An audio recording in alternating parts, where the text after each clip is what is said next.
Aslinya itu asli orang Bugis, Makassar. Nama Bedu itu bukti orang Bugis itu. Saya itu merantau ke Batam, sebenarnya ini bagian dari garis tangan ketika istri mengajak.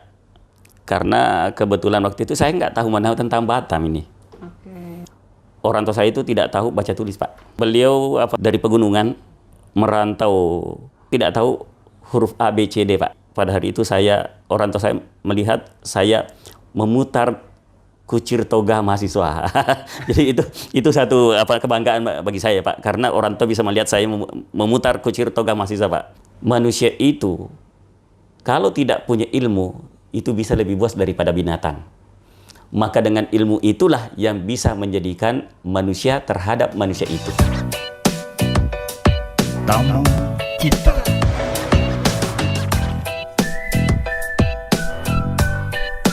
Assalamualaikum warahmatullahi wabarakatuh. Selamat sore sahabat kita. Jumpa lagi di podcastnya Tamu Kita. Dan seperti biasa podcastnya Tamu Kita kami menghadirkan narasumber-narasumber tokoh-tokoh yang dari Batam, yang dari Kepri tentunya, yang menginspirasi dan juga memotivasi.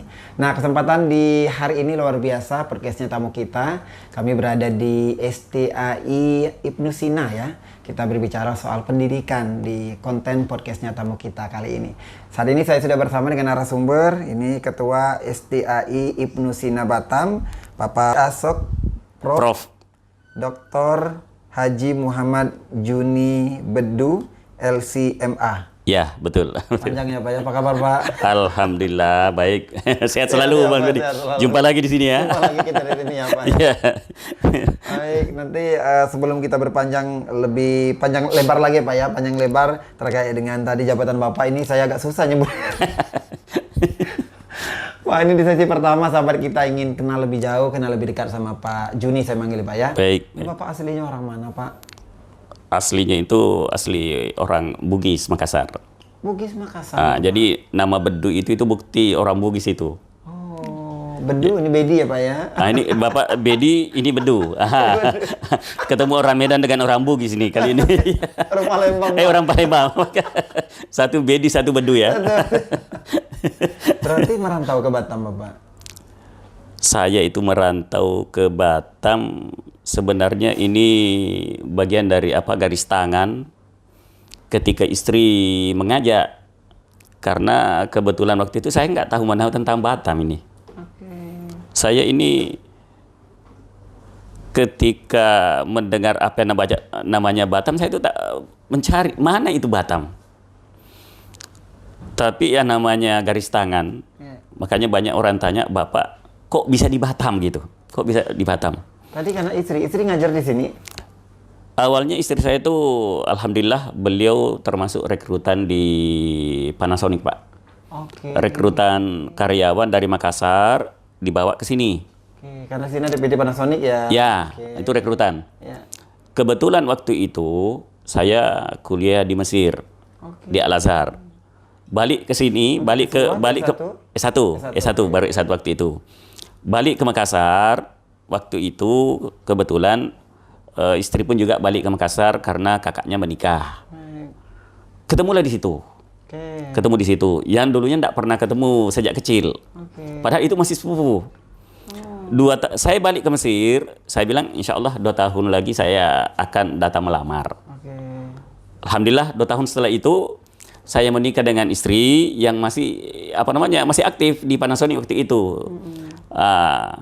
Setelah menikah, saya bawa ke Mesir. Ketika itu beliau bilang apa? Kalau nanti kita punya rezeki, kita beli rumah di Batam. Oke. Nah, alhamdulillah Allah berikan rezeki. Saya beli rumah di Batam. Yang mana Batam itu saya tidak tahu.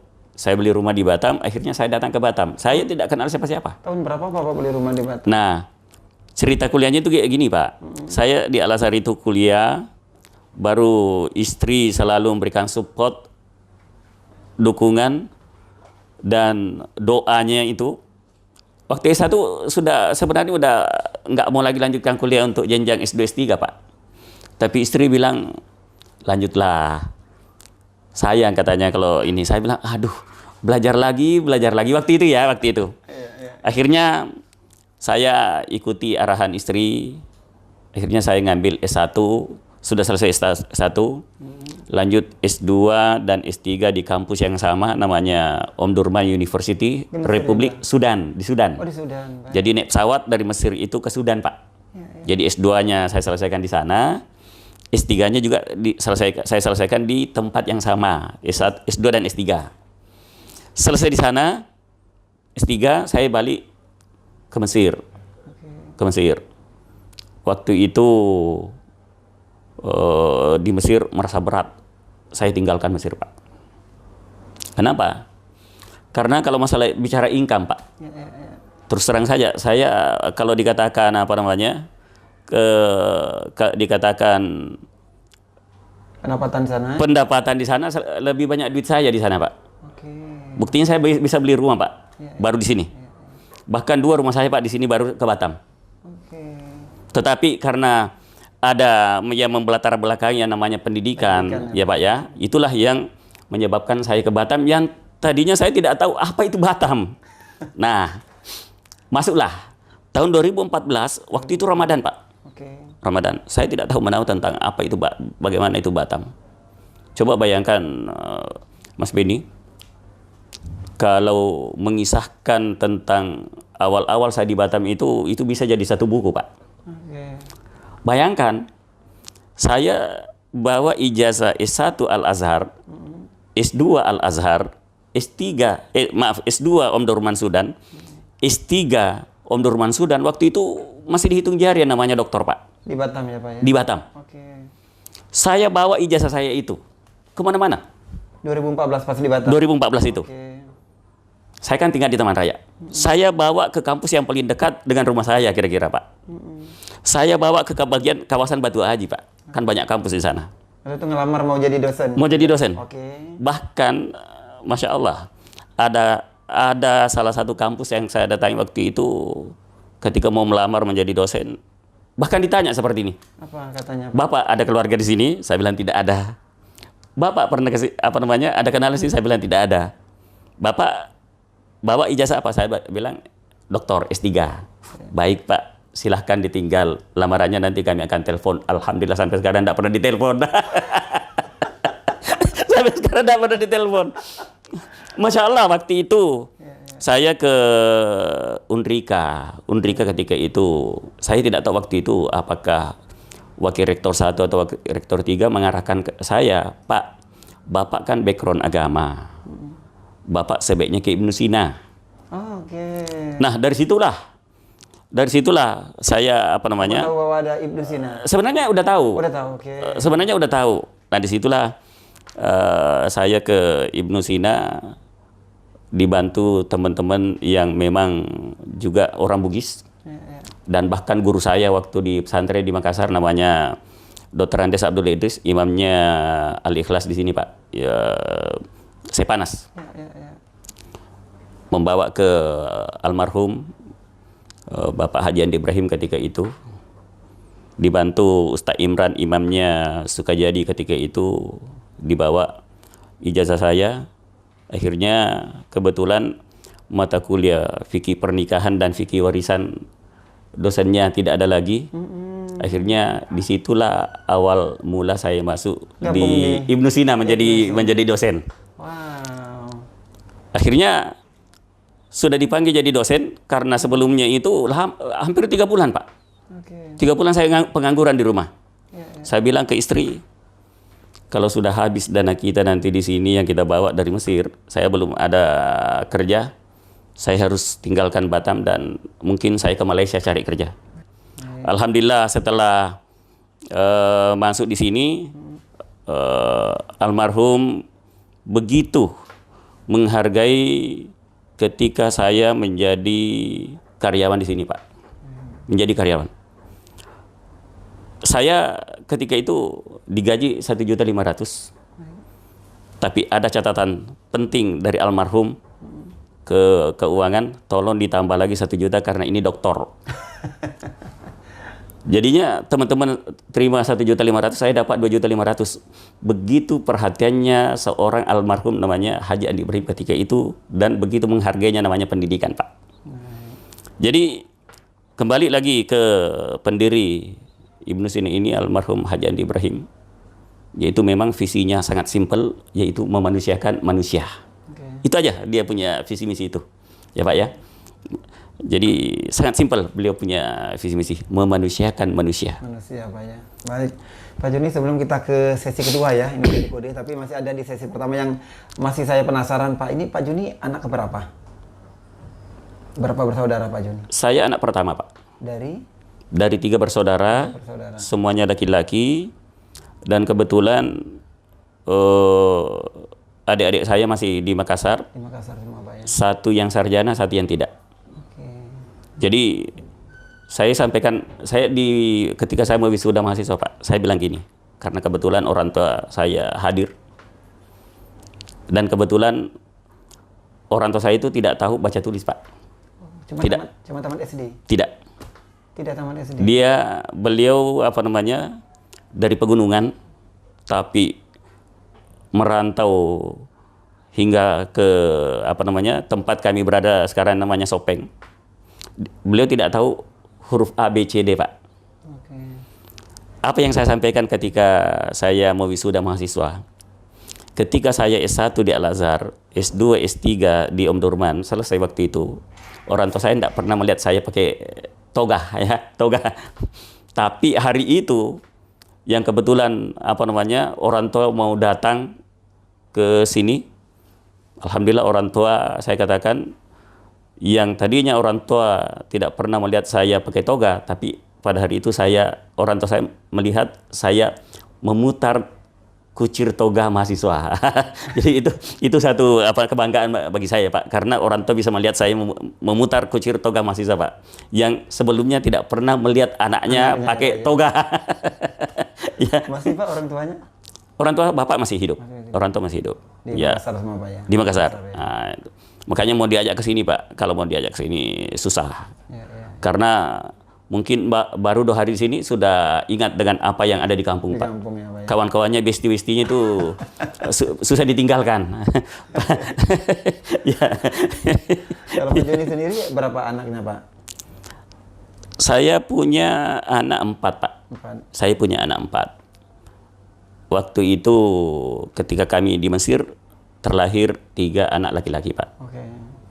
Yang pertama sekarang ini mudah-mudahan bulan ini udah keluar pengumumannya. Kebetulan anak yang pertama ini kuliah di Al-Azhar di Mesir.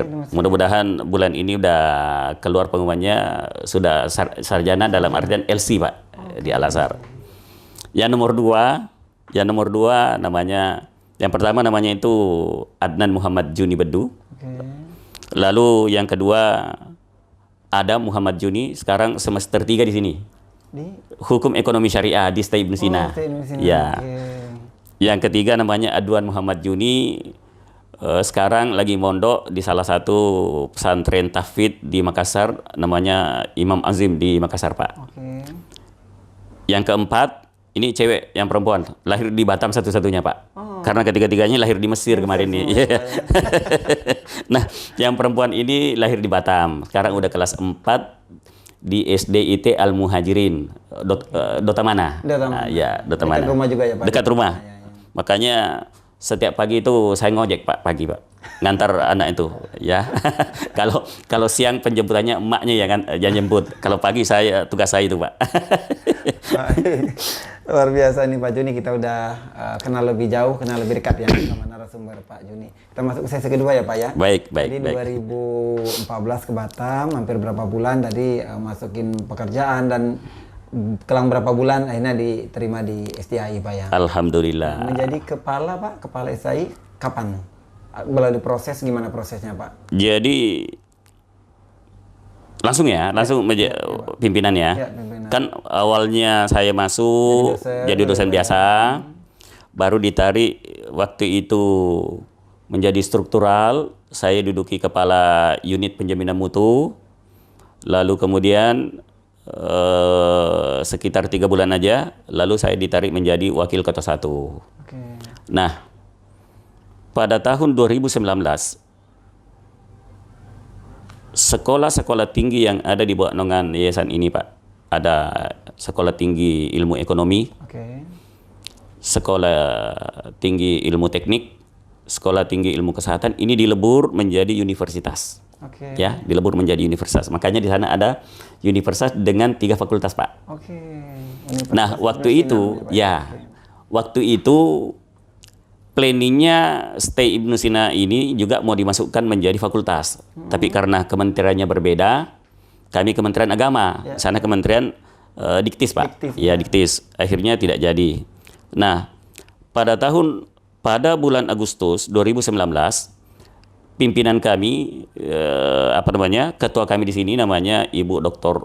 Sumianti Esos MPD ditarik menjadi Wakil Rektor 1 waktu itu. Akhirnya jabatan itu kosong. Nah, terjadilah penunjukan kepada saya untuk menduduki jabatan Ketua STI Ibnu Sina Batam pada tahun 2019. Oke. 5 tahun. Berarti 5 tahun, Pak. 5 tahun, alhamdulillah saya sudah lewati. 2019 2024. Sampai 2024. Ya. Nah, pada bulan Agustus 2024 kemarin terjadi penunjukan yang kedua. Ini penunjukan yang kedua. Periode pertama bagian dari ini di STI Ibnu Sina Batam, alhamdulillah kita berhasil mengeluarkan satu prodi pasca sarjana, ya, yang berorientasi ke pendidikan, Nama prodinya Prodi Pendidikan Agama Islam yang bergelar nanti MPD. Alhamdulillah di sini di pasca kita di STI ini sudah punya pasca sarjana, ya. Di universitas pun juga sudah punya pasca sarjana, master manajemen dan master kesehatan. Sudah ada juga di sana di universitas. Kalau kita baru satu. Baru satu ya. Ya. Nah, jadi ini periode kedua, tahun pertama masa jabatan saya. Iya. Sebagai ketua STI Ibnu Sina Batam. Nah, sekarang ini kita berproses untuk menuju ke institut, Pak. Jadi institut, alhamdulillah kita sudah, karena kurang satu prodi, maka kita mengusulkan satu prodi ilmu tafsir dan Al-Quran. Udah masuk, tinggal diproses asesmen. Kalau itu jadi berarti kita akan menuju ke institut. Berarti kalau institut berarti menjadi Institut Agama Islam Ibnu Sina Batam. Maka ketua berubah menjadi rektor. Jadi kalau ketua itu berarti STI. Kalau institut berarti menjadi rektor. Berarti mau sama dengan Pak, universitas sebutnya rektor. Beda politeknik. Direktur. Direktur. Gitu Mas Beni. Kalau sekarang Pak prodinya berapa? Alhamdulillah prodi kita sekarang ada 3. Prodi Pendidikan Agama Islam, itu S1, alhamdulillah nilai akreditasinya baik sekali. Prodi Hukum Ekonomi Syariah, alhamdulillah akreditasinya juga baik sekali. Prodi Pendidikan Islam Anak Usia Dini. Jadi PIAUD juga prodinya baik sekali, akreditasinya baik sekali.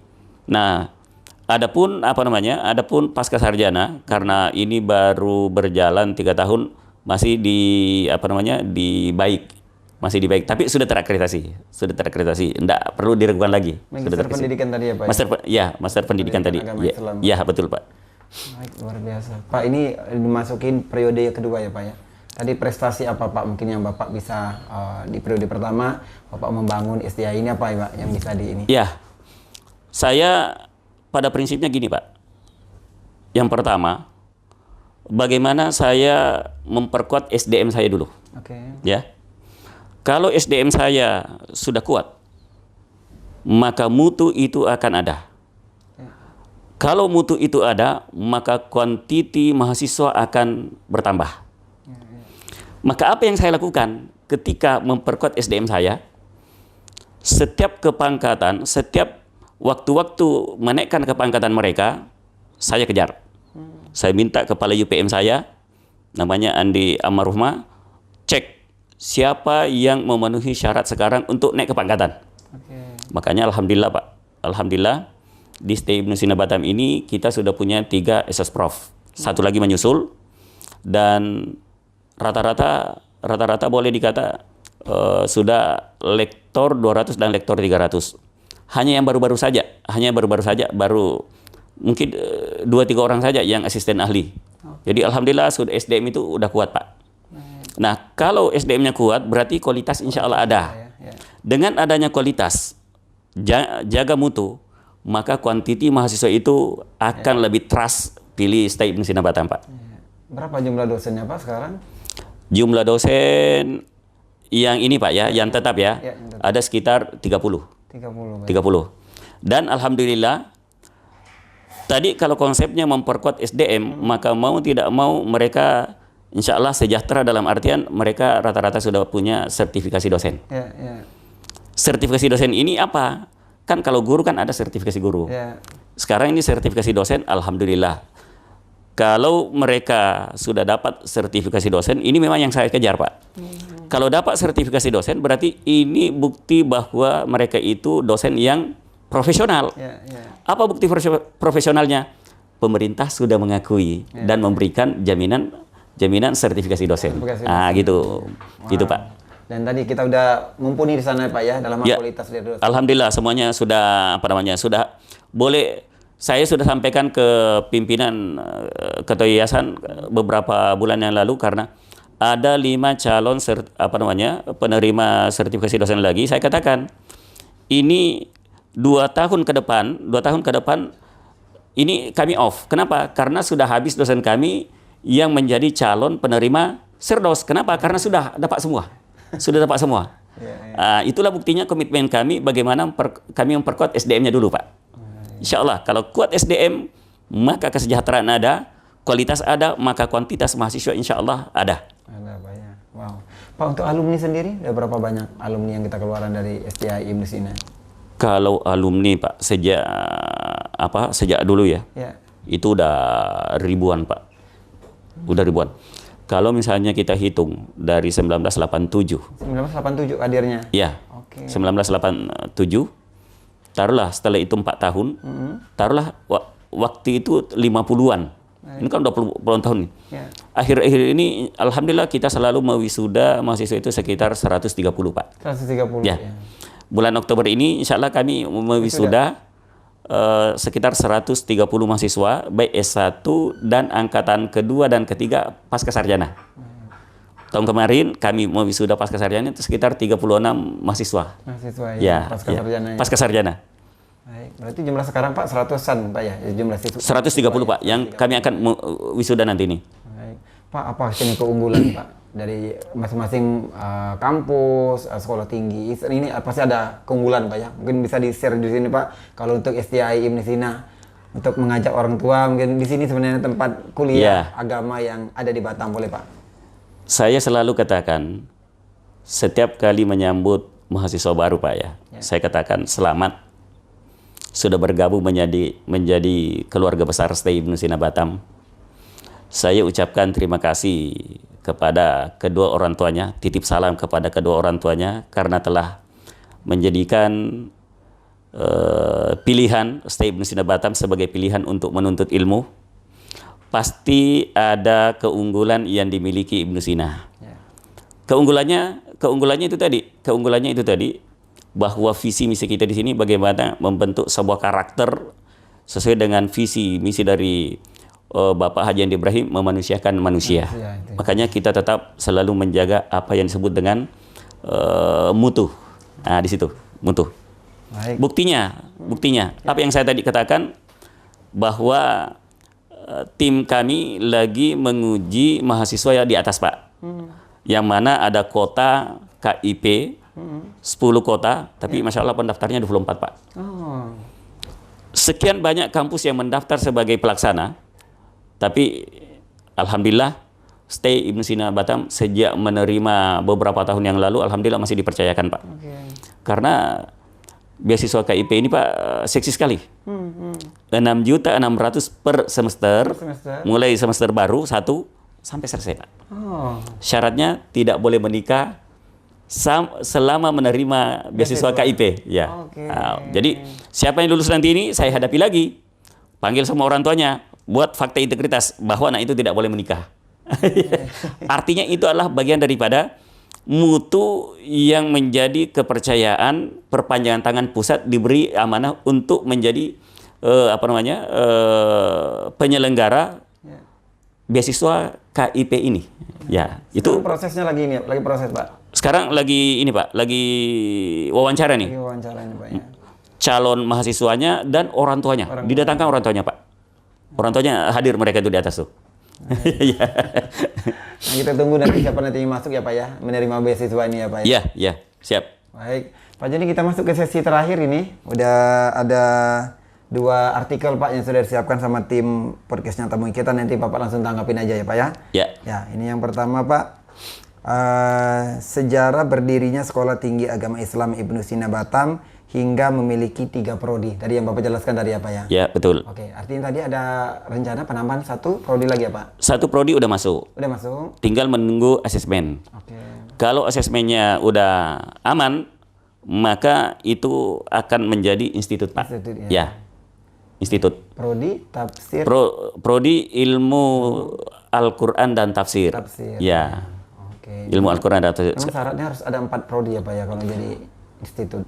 Harus tiga fakultasnya Pak. Fakultas. Sekarang kan yang ada pendidikan. Pendidikan. Kedua syariah. Ketiga nanti ini apa namanya usuluddin. Oke. Tiga fakultasnya. Iya, iya. Baik. Itu jadi kami nambah 1 karena pasca sarjana itu nggak terhitung. Oke. Nggak terhitung. Tinggal nunggu lagi Pak ya. Ya, on proses Pak. Mohon doanya ya, mohon doanya dan para pendengar mohon doanya. Baik. Satu lagi ya Pak ya ini artikelnya. Ketua STAI Ibnu Sina Pak Muhammad Juni Bedu diundang sebagai penguji eksternal pada ujian terbuka promosi doktor ya.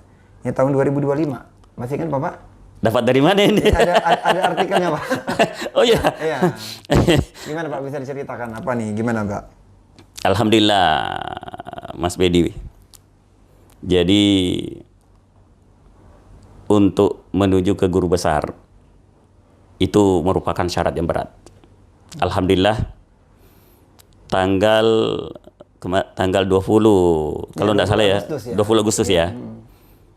Saya kembali ke Makassar karena mendapatkan undangan untuk menguji calon doktor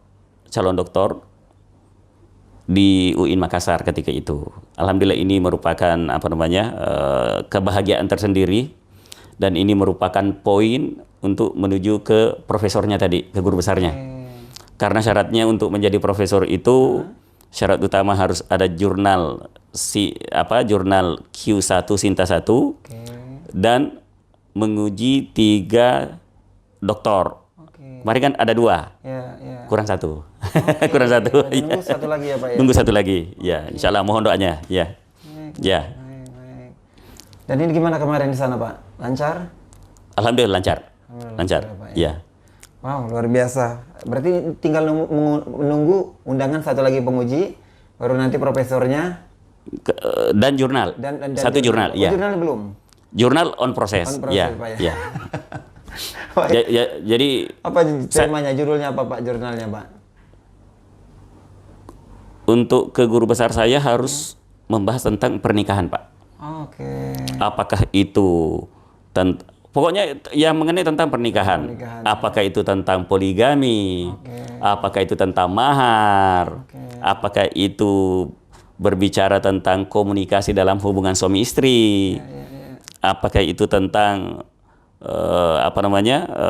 apa yang menyebabkan retaknya hubungan keluarga itu? Jadi saya harus fokus di sana. Wow, berat ini pembahasannya Pak ya. Saya kira tidak. Karena itu hal yang kita lihat dan alami. Luar biasa Pak Juni, sukses terus Pak ya. Amin. Lancar, supaya nanti sandang profesornya nanti bisa digelar ya Pak ya. Insya Allah, amin. Pak Juni, kita di penghujung kebersamaan Pak, tapi mungkin Bapak bisa memberikan kata-kata. Ini saya terharu sebenarnya dari orang tua tadi yang dikatakan Pak Juni tidak tamat SD, tidak pandai membaca Pak ya. Tapi dengan kegigihan Pak Juni sampai S3, kemudian anak-anak Pak Juni juga terus diberikan semangat untuk pendidikan. Ini arti pendidikan menurut Pak Juni Pak. Silakan Pak. Baik. Pendidikan itu memang penting. Sesuai dengan visi dan misi pendiri Yayasan Pendidikan Ibnu Sina Batam, bahwa tujuan didirikannya yayasan ini yaitu memanusiakan manusia. ketika itu saya tanya beliau, karena kebetulan biografinya ada yang saya tulis. Kenapa memilih visi itu? Ternyata simpel. Katanya apa? Manusia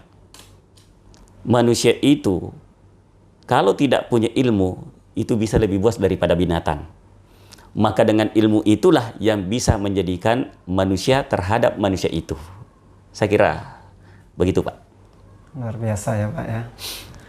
Pentingnya pendidikan ya Pak ya. Pentingnya pendidikan. Terima kasih Pak Juni sudah berbagi. Sukses terus. Sama-sama, Semangat terus, Mas Pak, Andi. ya. Kita tunggu nanti sandang profesornya. Amin, amin. Mohon doanya, Pak. Ya, amin. Baik. Mohon doanya. Sahabat kita, demikian podcastnya tamu kita kali ini bersama dengan narasumber yang luar biasa Pak Muhammad Juni Bedu ya. Ini Ya. Ketua SDAI Mesina Batam, dan tentunya terus saksikan konten-konten kami di podcastnya tamu kita. Kami selalu akan menghadirkan narasumber-narasumber tokoh-tokoh yang dari Batam, di Kepri yang menginspirasi dan juga memotivasi. Saya Bedi Prabu bersama dengan kerabat kerja yang bertugas undur diri. Selamat sore, sampai jumpa. Assalamualaikum warahmatullahi wabarakatuh.